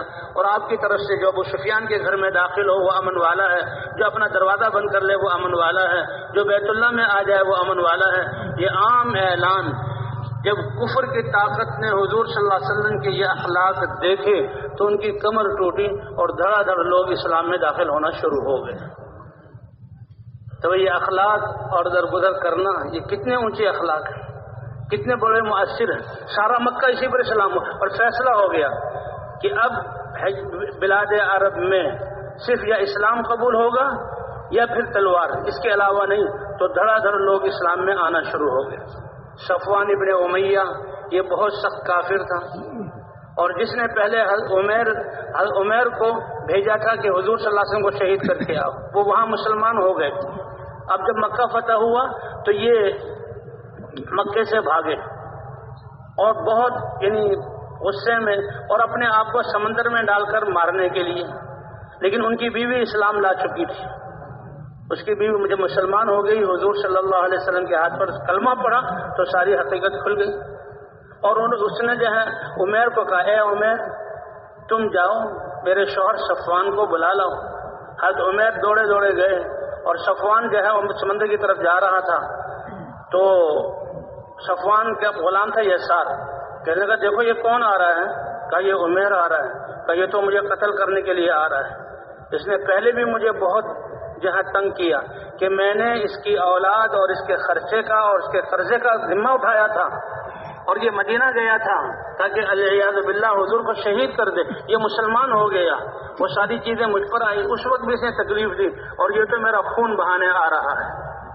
لیکن تو میرا او صفوان میں مسلمان ہوں، میں تمہارا خون بہانے نہیں آیا، تمہیں بہت بہترین پیغام تمہارے لیے لے کر آیا ہوں کہ دیکھو اللہ کے رسول صلی اللہ علیہ وسلم لوگوں میں سب سے زیادہ صلہ رحمی کرنے والے، سب سے زیادہ نیک، سب سے زیادہ انسانوں کی خدمت کرنے والے اور معاف کرنے والے ہیں. تم ان کو چھوڑ کر کہاں جا رہے ہو؟ تم ان کو چھوڑ کر کہاں جا رہے ہو؟ ان کی عزت تمہاری عزت ہے، ان کی بادشاہت تمہاری بادشاہت ہے، وہ تمہیں معاف کر دیں گے اور اسلام میں داخل ہو جاؤ، پچھلے سارے گناہ معاف ہو جائیں گے. کہ یہ کیا کہہ رہے ہو؟ کہ ہاں کہ ان کو تو ہم نے اتنا ستایا اور اب جو ہے وہ مکے میں فاتح بن کے داخل ہوئے. کہ نہیں، وہ اللہ کے رسول ہیں، وہ ابر الناس ہیں، اوصل الناس بالرحم، رحم رشتوں کو جوڑنے والے ہیں، کمزوروں کی خدمت کرنے والے ہیں اور بہت صاف دل اور نیک دل والے ہیں. کہا کوئی نشانی؟ کہا میں جاتا ہوں. پھر دوبارہ وہ آئے اور حضرت عمر رضی اللہ تعالیٰ عنہ حضور صلی اللہ علیہ وسلم کی خدمت میں، اے اللہ کے رسول ہمارا سردار صفوان وہ اپنے آپ کو مارنے کے لیے جا رہا ہے اور جہاں اپنی خودکشی کر کے جہنم میں جائے گا، آپ صلی اللہ علیہ وسلم ان کو امن دے دیں. تو حضور صلی اللہ علیہ وسلم نے فرمایا جاؤ اس کو بتا دو، اے صفوان ہم نے تم کو امن دے دیا، اے صفوان ہم نے تم کو امن دے دیا. اب یہ گئے دوبارہ اور جلدی سے پہنچے گا حضور صلی اللہ علیہ وسلم نے تمہیں امن دے دیا. کہا کیسے میں تصدیق کروں؟ کوئی نشانی ہے کہ اللہ کے رسول نے مجھے امن دیا ہے؟ پھر وہ حضور صلی اللہ علیہ وسلم کے پاس آئے. حضور صلی اللہ علیہ وسلم نے اپنی وہ پگڑی جو مکے میں داخل ہوتے ہوئے اپنے سر پر اور چہرے پر باندھی ہوئی تھی، وہ پگڑی ان کو دے دی اور اس نے جا کر عمیر نے جا کر صفوان کو دکھائی. تو پھر ان کو کچھ اطمینان ہوا اور وہ آ کر حضور صلی اللہ علیہ وسلم کی خدمت میں آ گئے. جب وہ آئے تو عمیر اور صفوان دونوں ساتھ تھے، فوراً اسلام میں داخل نہیں ہوئے اور حضور صلی اللہ علیہ وسلم صحابہ کو نماز پڑھا رہے تھے. کہ یہ کون ہے؟ یہ محمد صلی اللہ علیہ وسلم ہے اور یہ ان کے صحابہ ہیں. یہ کیا کر رہے ہیں؟ کہ یہ اللہ کی عبادت کر رہے ہیں. یہ دن میں کتنی مرتبہ کرتے ہیں؟ 5 مرتبہ عبادت کرتے ہیں. ابھی وہ اسلام میں داخل نہیں ہوئے.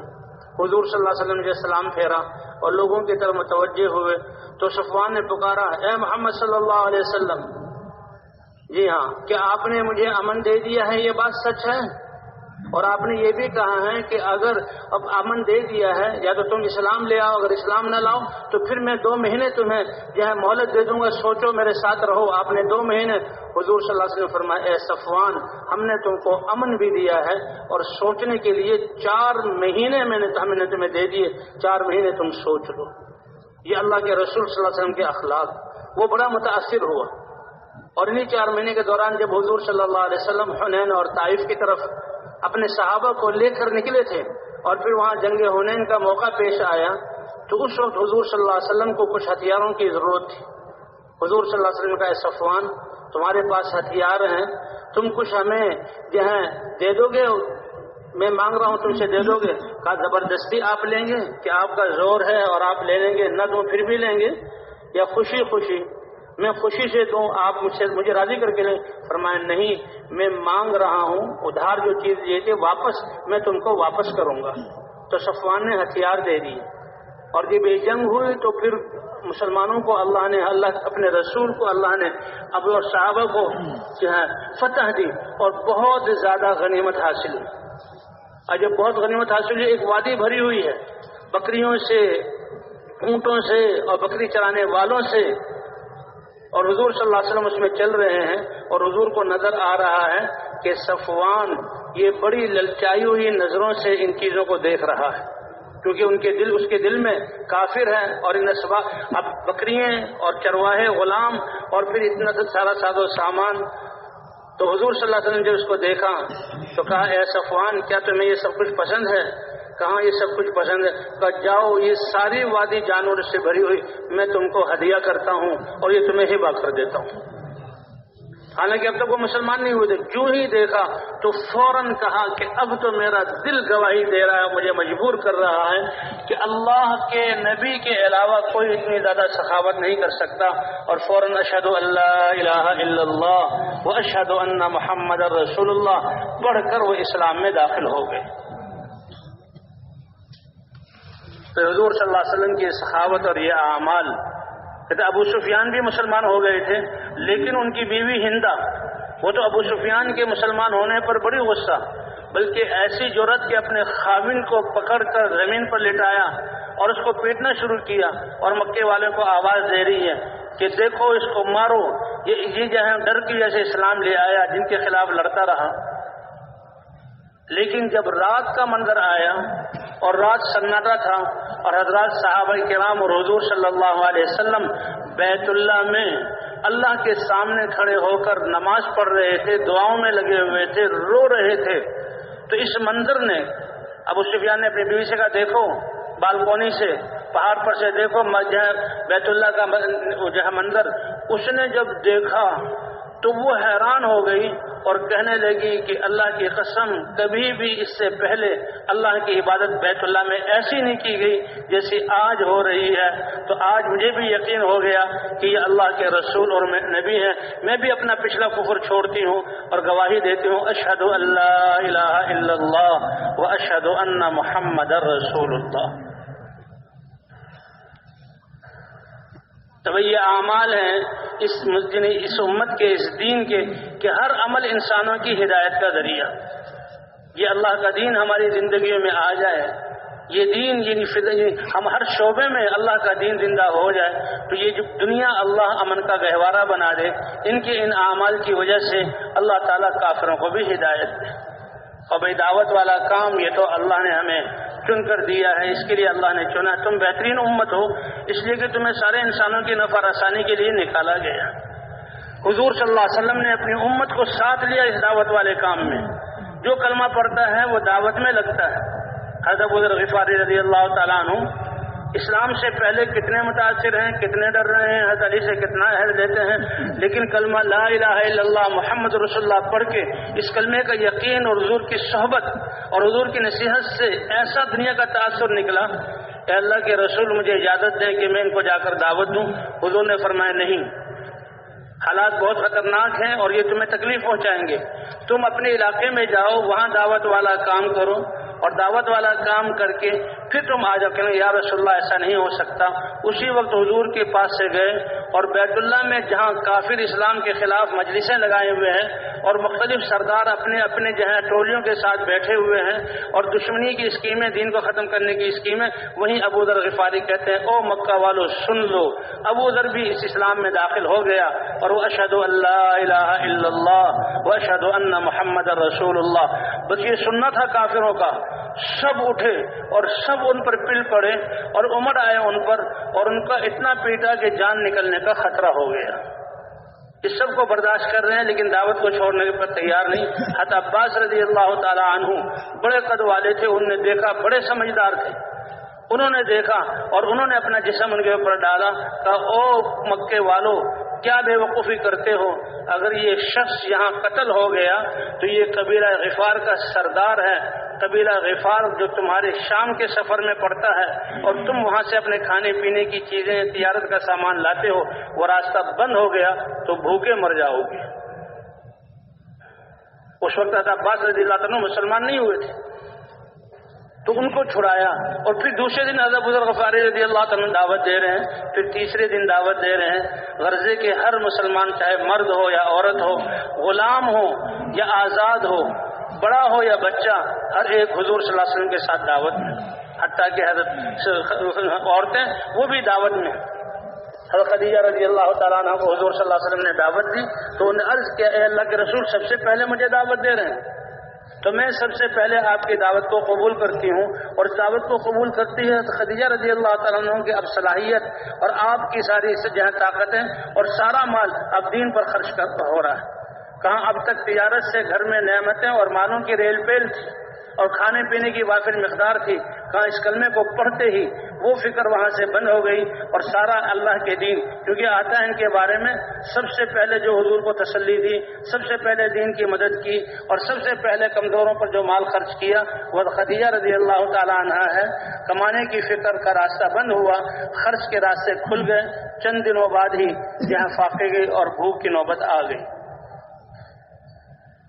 تو حضرت عمر رضی اللہ تعالیٰ عنہ جیسے بھی عرض کیا تھا، بہن کے گھر تعلیم اور فاطمہ جو بہن کا صبر اور دعا وہ ذریعہ بنا ہے بنیادی طور پر، تو حضرت فاطمہ کا اسلام میں آنا یہ حضرت خدیجہ رضی اللہ تعالیٰ عنہ کی دعوت سے ہوا۔ جہاں اللہ تعالیٰ نے حضور صلی اللہ علیہ وسلم کو عثمان جیسے جہاں ذوالنورین عطا فرمائے کہ آپ کے یکے بعد دیگرے دو صاحبزادیوں کے شوہر اور ذوالنورین کو کہا جاتا ہے، اور اتنا مال لگانے والے کہ ایک موقع پر حضور صلی اللہ علیہ وسلم نے آپ نے جو دراہم دیے خوش ہو رہے ہیں اور کہہ رہے ہیں کہ اگر عثمان فرائض کے علاوہ اب اگر کوئی دین کا کام نہ کرے تو کوئی عثمان کو نقصان نہیں پہنچائے گا، میں عثمان سے راضی ہوں، اللہ بھی اس سے راضی ہو جائے۔ تو عثمان رضی اللہ تعالیٰ عنہ کا اسلام میں آنا ان کی خالہ سعدہ بنت قریش کی دعوت سے ہے۔ پہلے انہوں نے دعوت دی تھی، پھر ابو بکر سے ملاقات ہوئی اور ابو بکر ان کو لے کر حضور کی خدمت میں آئے اور سعدہ بنت قریش تک دعوت پہنچی تھی، وہ تو خدیجہ رضی اللہ تعالیٰ عنہ کی دعوت سے پہنچی تھی۔ تو حضرات انبیاء کرام کی محنت اور دعوت جو انسانوں کے دین ایمان پر آنے کا راستہ ہے، اور یہ دین ایمان دنیا اور آخرت میں انسانوں کی کامیابی کا راستہ ہے، ختم نبوت کے صدقے اللہ نے یہ محنت اس امت کو دی اور اس امت کو چنا۔ اس لیے حضور نے فرمایا کہ نبیوں میں سے میرا نصیب تمہارا نصیبہ میں ہوں، حضرت محمد صلی اللہ علیہ وسلم، اور امتوں میں سے میرا نصیبہ تم ہو، یعنی میری امت جو دعوت والی امت ہے۔ کنتم خیر امت اخرجت للناس۔ حجۃ الوداع کے موقع پر حضور صلی اللہ علیہ وسلم کہتے صحابہ کی تعداد یہ تو 4 یا 5 یا 5.5 6 تک بھی تعداد آتی، قبائل چاروں طرف جہاں صحابہ کرام، لیکن حضور صلی اللہ علیہ وسلم کے ساتھ جو حجۃ الوداع پر جو آخری مقدار ہے 1.25 لاکھ صحابہ، اور اس زمانے میں جو مینا اور مزدلفہ اور جو ہے عرفات، مینا اور مزدلفہ یہاں کے پہاڑ تو بہت تنگ تھے، یہ تو کاٹ کاٹ کر اب رستے بنائیں گے، اور 1.25 لاکھ کا مجمع ایسے ایک میدان میں جمع نہیں ہو سکتا۔ نہ صحابہ کرام کے پاس ایسا نظام تھا کہ ایسے کوئی صاحبان بنایا جاتا، وہ تو ہر ایک اپنے اپنے چھوٹے چھوٹے خیموں میں اور میلوں میں ان کا مجمع تھا۔ لیکن اللہ کے رسول صلی اللہ علیہ وسلم حجۃ الوداع کے موقع پر جو خطبہ دے رہے ہیں، غالباً پیر کا دن تھا، آپ کی آواز کا یہ معجزہ کہ 1.25 لاکھ صحابہ جو میلوں میں پھیلے ہوئے، اللہ آپ کی آواز بغیر ترجمان اور بغیر کسی آلے کے آخری انسان تک اللہ پہنچا رہے ہیں۔ اور آپ نے اس میں احکام، حضور صلی اللہ علیہ وسلم ایسے احکام بیان کر رہے ہیں کہ صحابہ کی آنکھوں میں آنسو آ گئے اور کہنے لگے حضور تو ایسے ہمیں نصیحت کر رہے ہیں کأنہا حجۃ مودع، کہ اس حج میں اللہ کے رسول اپنی امت کو الوداعی پیغام دے رہے ہیں، اسی لیے اس کا نام حجۃ الوداع۔ حضور صلی اللہ علیہ وسلم کا ایک حج ایسا حج جس میں اپنی امت کو الوداع کہہ رہے ہیں، اور اس میں حضور صلی اللہ علیہ وسلم نے یہ پوچھا الا هل بلغت، اے میرے صحابہ کیا میں نے اللہ کا پیغام تم تک پہنچا دیا؟ یہ سب کو آواز پہنچی، سب صحابہ کرام رضوان اللہ علیہم نے ایک زبانوں کو کہا بلا یا رسول اللہ، کیوں نہیں اے اللہ کے رسول، بلغت الرسالہ، اللہ کا پیغام آپ نے پہنچایا، وادیت الامانہ، امانت کو اچھی طرح آپ نے ادا کیا، ونصحت الامہ، آپ نے امت کی بہت بہترین خیرخواہی کی، وجاہدت فی اللہ حق جہاد ہی، اللہ کے لیے آپ نے محنت کا حق ادا کر دیا، ہم اس کی گواہی دیتے ہیں۔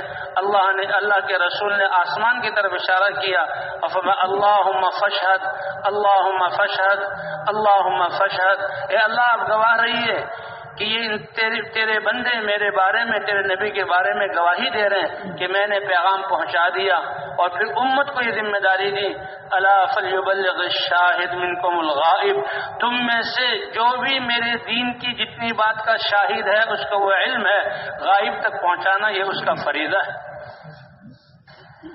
اب یہ 5 لاکھ صحابہ، چند ہزار قبریں بیت جہاں وہاں ملتی ہیں، باقی صحابہ کرام مسجد مدینہ منورہ سے چل کر اور کہاں مراکش اور اسپین تک، اور کہاں یوگوسلاویہ ترکی کے بعد یونان تک، اور کہاں خراسان تک، اور کہاں چین تک صحابہ کرام اس زمانے میں اس پیغام کو لے کر گئے، اور ان کی قبریں اس بات کی گواہی دے رہی ہیں کہ اللہ کے دین کے لیے مدینے میں ان کے گھر جھونپڑے، مدینے میں ان کے گھر مٹی کے، ان کے گھروں میں دیا نہیں جلتا، اور جہاں مدینے میں اسباب سے خالی، لیکن ان کے دل اللہ کی ذات پر ایمان اور انسانیت کی ہمدردی میں ایسے بھرے ہوئے، چند ہزار قبریں وہاں ملتی ہیں، باقی صحابہ اس پیغام کو لے کر پوری دنیا میں پھیلے، اور 3 صدیوں تک یہ محنت چلتی رہی، 2/3 دنیا تک اللہ نے اس پیغام کو پہنچایا۔ اللہ کے رسول صلی اللہ علیہ وسلم نے فرمایا انکم علی بینۃ من ربکم، تم اس واضح راستہ اور کھلی دلیل جو میں دے کر جا رہا ہوں اس پر تم باقی رہو گے، اور کیا کام کرتے رہو گے؟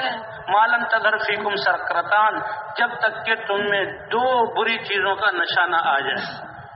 انکم علی بینۃ من ربکم ما لم تظہر فیکم سکرتان، تم کھلے واضح راستے پر اور کھلی دلیل پر ہو اور روشن جو ہے تم دین پر ہو، جب تک کہ 2 نشہ تم میں ظاہر نہ ہو، سکرت الجہل، کہ اللہ کے احکام سے تم ناواقف ہو جاؤ اور اس کا نشہ تم پر چھا جائے، وسکرت حب العیش، اور دنیا کی محبت کا نشہ تم میں آ جائے، دنیا کی محبت اس کا نشہ تم میں آ جائے، کیونکہ تم جب بینہ واضح دلیل پر راستے پر ہو، تأمرون بالمعروف، تم نیکی کا حکم کرتے رہو گے، وتنہون عن المنکر، تم برائی سے روکتے رہو گے، وتجاہدون فی سبیل اللہ، اللہ کے راستے میں جہاد کرتے رہو گے، اپنے جان اور مال کو لے کر اللہ کے کلمے کو بلند کر کے میدانوں میں اتر کر تم دعوت دیتے رہو گے۔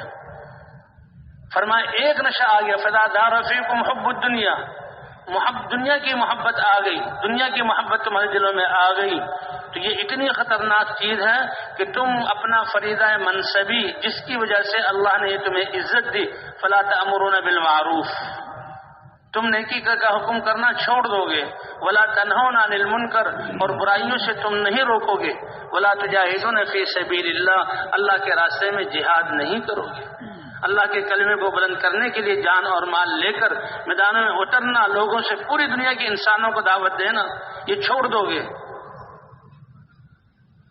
تو فرمایا القائلون یومئذ بالکتاب والسنہ، اس دن جو کتاب اور سنت کو لے کر اٹھیں گے اور اس کو بیان کریں گے، اللہ آخری زمانے میں ان کو ایسا اجر عطا فرمائیں گے کالسابقین الاولین من المہاجرین والانصار، کہ انصار اور مہاجرین میں سے بھی جو سابقین ہیں اللہ ان کہنے والوں کو ان کی طرح اجر عطا فرمائیں گے۔ میں اللہ کا لاکھ لاکھ شکر ہے کہ صدیوں بعد اللہ نے یہ محنت عطا فرمائی، اور ہماری اس محنت کا مقصد سارے انسانوں کو ناکامی سے نکالنا، جس سے ہر نبی اپنی قوم کا ہمدرد اور خیرخواہ اور اپنا سب کچھ قوم کے لیے لگاتا ہے، اے میری قوم وقت لگاؤں گا، تمہارے پاس آؤں گا، صلاحیتیں لگا دوں گا، اور تم سے ذرہ برابر اجر نہیں چاہتا، تم ایمان لے آؤ، میں تمہارا خیرخواہ ہوں۔ اسی طرح حضور صلی اللہ علیہ وسلم کی یہ امت ساری انسانیت کی طرف بھیجی گئی ہے، ساری انسان، دنیا بھر کے انسانوں کو، کہ ہم تو سب تمہارا بھلا چاہتے ہیں، دنیا اور آخرت کی بھلائی چاہتے ہیں، جو کچھ ہمارے پاس ہو یہ لے لو، لیکن اللہ کی ذات پر ایمان لا کر اللہ کے احکام کو مان لو تو دنیا اور آخرت میں کامیاب ہو جاؤ گے۔ اس لیے ہماری محنت کا مقصد تو پوری دنیا، اور یہ دعوت والا کام اتنا آسان کہ ہر حال میں اور ہر جگہ انسان کر سکتا ہے۔ یہ رکاوٹیں اور یہ حالات اور یہ پریشانیاں، یہ تو امتحان اور اللہ کے قرب کو ترقی کے لیے اور اللہ کے قرب میں ذاتی کے لیے آتی ہے، یہ امتحان روکنے کے لیے نہیں۔ جیسے کہ عرض کیا کہ دار ارقم میں حضور دعوت دے رہے ہیں، اور شیب ابی طالب میں آپ صلی اللہ علیہ وسلم دعوت دے رہے ہیں، غزوہ صلح حدیبیہ پر آپ کو واپس کیا گیا، اور بظاہر یہ کہ حضرت عمر رضی اللہ تعالیٰ عنہ جیسی ہستی بھی، اے اللہ کے رسول کیا ہم حق پر نہیں ہیں؟ حق پر ہیں۔ کہ یہ کافر باطل پر نہیں ہے؟ باطل پر ہیں۔ کیا ان کے مرنے والے جہنم میں نہیں جائیں گے اور ہمارے مرنے والے جنت میں جائیں گے؟ ضرور جائیں گے۔ اور پھر ہم کثرت میں ہیں تو کیوں ان کی بات مانیں؟ اے عمر، اللہ کا مجھے یہی حکم ہے، حضرت ابوبکر صدیق کے پاس گئے اور ان سے یہ باتیں کی. حضرت ابوبکر صدیق نے کہا اللہ کے رسول ہے اور یہ اللہ کا حکم ہے کہ مسلمان یہیں سے واپس چلے جائیں. وہ سہیل صحابی یہ بعد میں مسلمان ہوئے. ان کے مسلمان ہونے کا واقعہ بھی بڑا عجیب ہے. تو سہیل جو ہے یہ جو اس وقت صلح کے لیے کافروں کی طرف سے آئے, اللہ کے رسول صلی اللہ علیہ وسلم نے فرمایا اللہ نے تمہارا معاملہ آسان کر دیا اور کہا بھائی صلح نامہ لکھو. وہ لکھنے لگے تو حضرت علی رضی اللہ تعالیٰ عنہ کو حضور نے بلوایا. وہ کاتب تھے. لکھو کہ یہ عہد نامہ ہے محمد الرسول اللہ کی طرف سے مکے والوں کی طرف. وہ کہنے لگے اب حضرت علی نے پہلے تو لکھا بسم اللہ الرحمن الرحیم. یہ بسم اللہ الرحمن الرحیم لکھنے لگے. سہیل کہا نہیں بسم اللہ الرحمن الرحیم نہ لکھو, یہ تم مسلمان الرحمن الرحیم کہتے ہو, ہم نہیں مانتے, ہم تو بسمک اللہم مانتے ہیں. تو حضور نے فرمایا ٹھیک ہے بسم اللہ نہ لکھو, بسمک اللہم لکھ دو. وہ لکھا اور پھر جب آگے لکھا محمد الرسول اللہ, رسول اللہ کی طرف سے. حضرت علی لکھ چکے تھے. حضور صلی اللہ علیہ وسلم نے وہ کہنے کہ ہم آپ کو جھگڑا ہی سارا یہ ہے کہ آپ اللہ کے رسول ہیں, اسی میں تو جھگڑا ہے, ہم نہیں مانتے. آپ لکھو محمد ابن عبداللہ کی طرف سے. حضور نے فرمایا اے علی رسول اللہ کو مٹا دو, یا اے اللہ کے رسول میں نہیں مٹا سکتا. فرمایا مجھے بتاؤ. آپ نے اپنے لعاب دہن کو وہاں لگایا اور سیاہی وہاں ماند پڑ گئی. اور پھر آگے انہوں نے اپنی شرائط لگائی. انہوں نے کہا کہ دیکھو اگر جو کوئی مسلمانوں میں سے کافر بن کے ہمارے پاس آئے گا ہم بالکل آپ کو نہیں دیں گے, اور اگر کوئی مسلمانوں ہم کافروں میں سے مسلمان بن کر آپ کے پاس آئے گا, آپ کے پاس پہنچ بھی جائے تو آپ کو واپس کرنا پڑے گا تاکہ ہم اس کو پیٹیں, ماریں, عذاب دیں, دین سے روکیں. اسی اثنا میں جی ہاں ابو جندل جو سہیل کے بیٹے تھے وہ بیڑیوں سمیت روتے چلاتے اور گرتے پڑتے آئے اور صحابہ کے بیچ میں اپنے آپ کو ڈالا. اے اللہ کے رسول بڑی مشکل سے نکل کر آیا ہوں اور خود کوششوں سے نکل کر آیا ہوں اور میں اب آپ تک پہنچ گیا ہوں. حضور نے فرمایا اے سہیل ابھی یہ عہد نامہ لکھا نہیں گیا اور میں اللہ کا نبی مسلمانوں کا سردار ہوں, میرے کہنے پر اس کو ہمیں دے دو اور واپس نہ لے جاؤ. لیکن سہیل اڑ گئے کہ نہیں اس کو واپس کرنا ہوگا. تو حضور نے کہا اے ابو جندل واپس چلے جاؤ. وہ اور روئے چلائے اور مسلمانوں کے رونگٹے کھڑے ہو گئے کہ کیسے ایک مسلمان کو جس کو دن رات عذاب دیا جا رہا ہے اور اللہ کے رسول واپس کر رہے ہیں, لیکن اللہ کا امر یہی ہے. تو اس کو واپس کیا گیا اور اس کے بعد جب عہد نامہ لکھا گیا حضور صلی اللہ علیہ وسلم نے فرمایا کہ صحابہ تم احرام کھول دو اور اپنے سر منڈواؤ. تو صحابہ کرام حیران اور پریشان اور زیادہ غم. تو حضور صلی اللہ علیہ وسلم غالب حضرت سلمہ رضی اللہ تعالیٰ عنہ کی ان کی خدمت وہاں ان خیمے میں آئے. اے ام سلمہ صحابہ میری بات مان نہیں رہے. کہ یا رسول اللہ صحابہ آپ کی نافرمانی نہیں کر سکتے, لیکن ان کو غم اور رنج اتنا ہے کہ بیت اللہ کے منہ پر پہنچ کر طواف اور بیت اللہ کی زیارت کیے بغیر ہم واپس جائیں. اے اللہ کے رسول آپ اپنے حلاق کو بلا کر اپنا سر مونڈے. حضور صلی اللہ علیہ وسلم باہر تشریف لائے, اپنے حلاق کو بلایا اور سر موننا شروع کیا. تو صحابہ بھی جب اپنے سردار حضرت محمد صلی اللہ علیہ وسلم کو دیکھا تو ایک دوسرے کا سر موننے لگے, لیکن غم اور افسوس میں ہاتھ ایسے ہل رہے تھے کہ بالوں کے ساتھ کھال بھی کٹ رہی تھی, بال بھی نیچے گر رہے تھے اور خون بھی گر رہا تھا. اور اس پر اللہ تعالیٰ نے جب صحابہ کرام اور حضور صلی اللہ علیہ وسلم احرام کھل گیا اور بغیر طواف کیے, حالانکہ آپ نے فرمایا ہم لڑائی کے ارادے سے نہیں آئے, ہم تو جانور بھی لے کر آئے ہیں سواریوں والے یا بادوں کے نزدیک ذبح کرنے کے لیے, ہتھیار ہمارے پاس کوئی نہیں, صرف بیت اللہ کا طواف کرنا ہے. اور دیکھو اگر ہم غالب آ گئے تو تمہیں اس کا فائدہ ہے بعد میں. تو لیکن انہوں نے نہ مانا. اب صحابہ کرام بڑے غمگین, لیکن اللہ نے اتارا انا فتحنا لک فتحا مبینا. اے پیارے نبی اور اے ایمان والو, یہ جو آپ نے یہ اللہ کی بات کو مانا, اپنے جذبات کو قربان کیا, ہم نے آپ کو فتح مبین عطا فرما دی. اور فرمایا یہی فتح یہی صلح حدیبیہ ذریعہ بنی ہے مکے کے فتح ہونے کا. تو بہرحال بھی اللہ تعالیٰ نے حضور صلی اللہ علیہ وسلم کی ختم نبوت کی ایسے یہ محنت عطا فرمائی ہے. اس محنت کا مقصد ہر انسان تک یہ پیغام کہ دیکھو اللہ نے ہمیں دنیا اور آخرت میں کامیابی دینے کے لیے یہ دین مرحمت فرمایا ہے اور اپنے احکام اتارے ہیں.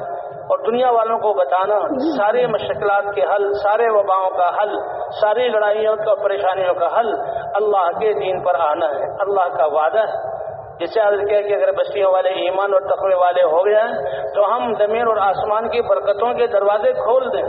اور کیسے حضور صلی اللہ علیہ وسلم کے زمانے میں عربوں کی لڑائی دشمنی ہے، اللہ نے اس دین کی برکت سے کیسے بھائی چارے والی زندگی عطا فرمائی، اور کتنا اونچا مقام اللہ نے مرحمت فرمایا۔ تو صدیوں بعد یہ محنت ہمیں ملی ہے، اللہ اس محنت کی قدر کرنے کی توفیق عطا فرمائے۔ اور اللہ ہمیں اس محنت میں ہر حال میں استقامت کے ساتھ اس محنت کو کرنے کی توفیق عطا فرمائے۔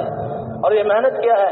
سب سے پہلے تو ہم سارے انسانیت کی ہمدردی لے کر اور ان کی بھلائی اور خیر خواہی کے لیے یہ عزم کرنا کہ بقیہ زندگی اے اللہ تیرے کلمے کو بلند کرنے میں اور تیرے نبی کی محنت کو تیرے نبی کے طریقے پر کرنا، یہ ہماری زندگی کا مقصد ہے۔ اگر یہ مجمع اس بات کا عزم ارادہ کر لے تو اللہ کی نظروں میں اس کی قیمت بڑھ جائے اور اس کی نیت پر ہی اللہ کے تعالیٰ کے رحمت کے فیصلے عالم کے لیے اتریں۔ تو بتائیں بھائی اس کے لیے تیار ہے نا انشاءاللہ؟ اے اللہ جو اب تک یہ ساری پریشانیاں اور ساری جو ہیں بیماریاں اور ساری وبائیں اور انسانیت جو ہے ظلم کی چکی میں پس رہی ہے، اس محنت کو ہم سے چھوٹ گئی اس کی وجہ سے، اے اللہ پچھلی خطاؤں سے ہم معافی مانگتے ہیں، اور اے اللہ ہم استغفار و توبہ کرتے ہیں اور آئندہ کے لیے عزم کہ یہ محنت ہماری زندگی کا مقصد ہے۔ ہم تو جہاں بھی ہوں ہم حضور صلی اللہ علیہ وسلم کے امتی ہیں اور ساری انسانی کی طرف بھیجے ہوئے ہیں، اور ہم تو ہر ایک کو ایک ایک کے دروازے پر جانا اور اس کے بات سمجھانا اور دنیا والوں کو آواز کہ اللہ کو مان لو، اللہ کے احکام کو مان لو، حضور صلی اللہ علیہ وسلم کی رسالت پہ ایمان لے آؤ، تقوی والی زندگی اختیار کر لو، اللہ دنیا میں بھی کامیاب کر دیں گے اور آخرت میں بھی کامیاب کر دیں گے۔ اور امت مسلمہ کے ہر فرد کو کہ اللہ کا یہ پیغام پہنچانا یہ ہماری ذمہ داری ہے۔ اس کے لیے مسجدوں کا ماحول بھی ہے، اپنے گھروں میں بھی بچوں کی تربیت اور دعوت والا ماحول ہے، اور پڑوس کسی کو بھی نہ چھوڑیں، اور نیت تو پوری دنیا کے انسانوں تک جانے کی ہو، کیونکہ اللہ نے ہمیں اس مقصد کے لیے بھیجا۔ اس کے لیے بھائی جتنے بھی ساتھی ہیں یہ 7 مہینے اور سال، ابھی تو کچھ حالات ہیں لیکن انشاءاللہ 7 مہینے اور سال کے ذریعے پوری دنیا کے انسانوں کو پیغام پہنچانا، اس کے ساتھی نیت کریں کہ جن کے قواعد پورے ہیں حالات بننے پر ہم 7 مہینے اور سال کے لیے اللہ کے راستے میں جائیں گے۔ اور یہاں پر اپنے ملک میں سال پیدل جماعتیں، ایک ایک گاؤں، ایک ایک گھر، ایک ایک علاقے میں پہنچنا اور سارے انسانوں کی نیت کر کے ایک ایک کو یہ پیغام پہنچانا۔ اے دنیا والو، اللہ کی ذات پر یقین کر لو، اللہ